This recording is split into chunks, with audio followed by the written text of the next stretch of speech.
स्वाध्याय में 5 ग्रंथ पर्याप्त हैं। इसका मतलब यह नहीं समझ लेना कि अलग अलग जो परंपराओं के पवित्र ग्रंथ हैं उन ग्रंथों का हम निषेध कर रहे हैं। हम यह कर रहे हैं कि और जो ग्रंथ हैं ना वो तो विशेष पात्रता आ जाएगी तब समझ में आएंगे, पर पात्रता कैसे आवेगी? तो श्रीमद् भागवत, श्रीमद् भगवद गीता, श्री रामचरितमानस, श्री भक्तमाल जी और श्री विनय पत्रिका जी, ये 5 ग्रंथ ऐसे हैं जो मनुष्य मात्र को कल्याण का मार्ग दिखाने में समर्थ हैं। इनमें कोई भेद नहीं है, संप्रदाय की खींचतान नहीं है, जीव के परम कल्याण की बात ही इन ग्रंथों में कही गई है। तो या तो रोज थोड़ा थोड़ा स्वाध्याय 5 ग्रंथों का करें। मान लो रोज स्वाध्याय का इतना लंबा अवसर न मिलता हो तो एक बार स्वाध्याय में गीता को रख लें, गीता पूरी हो जाए तो भागवत को रख लें, भागवत पूरी हो जाए तो भक्तमाल को रख लें, भक्तमाल पूरी हो जाए तो रामचरितमानस को ले लें, रामचरितमानस पूरी हो जाए तो विनय पत्रिका को ले लें।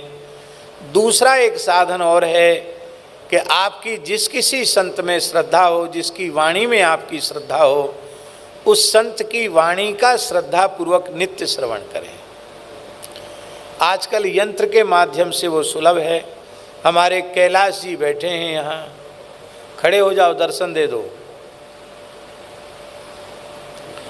ये कैलाश जी हैं, ये सूरत के हैं, भगवान के शरणागत हैं। इन्होंने एक यंत्र बनाया है, उसमें पूरी महाभारत, कई भागवत की कथाएं, रामचरितमानस की कथा, मामा जी का प्रवचन, पूज्य गुरुदेव भक्तमाली जी का प्रवचन, बहुत कुछ उसमें इतना संग्रह है कि शायद महीना 2 महीना भी सुनोगे तो पूरा नहीं होगा, इतना संग्रह है ना।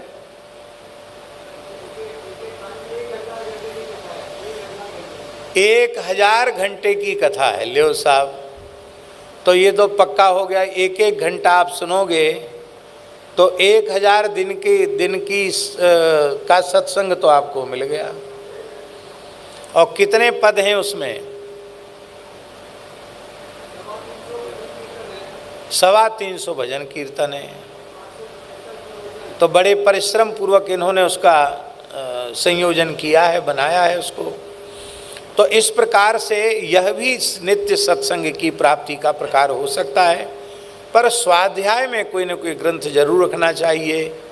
हमारे पूज्य गुरुदेव भक्तमाली जी का परमार्थ के पत्र पुष्प नामक एक ग्रंथ है, जो कुछ जिज्ञासुओं को पत्र में उन्होंने लिखा था। उनमें से सत्संग के वाक्य छांट करके वह पुस्तिका तैयार की गई है।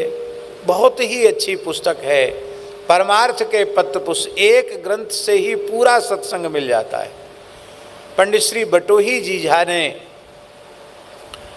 बड़े श्रम पूर्वक दास के प्रवचनों को सुनकर के एक एक प्रवचन का एक एक अंश लिखा है और श्री मलूक प्रवचन सुधा के नाम से उसको प्रकाशित किया है। वो तारीख के हिसाब से है, जनवरी, फरवरी, मार्च, अप्रैल और उनकी महीनों की तारीख के हिसाब से 1 तारीख को एक सत्संग। उन्होंने कहा ये इसलिए किया कि लोग ज़्यादा व्यस्त हैं, तो मान लो 1 जनवरी को कम से कम 1 पेज तो पढ़ लें, 2 जनवरी को दूसरा पेज पढ़ लेंगे, तो इतना भी 5 मिनट का भी सत्संग मिलेगा तो कोई न कोई नई किरण प्रकाश की उन्हें प्राप्त हो जाएगी। माई मेरे श्याम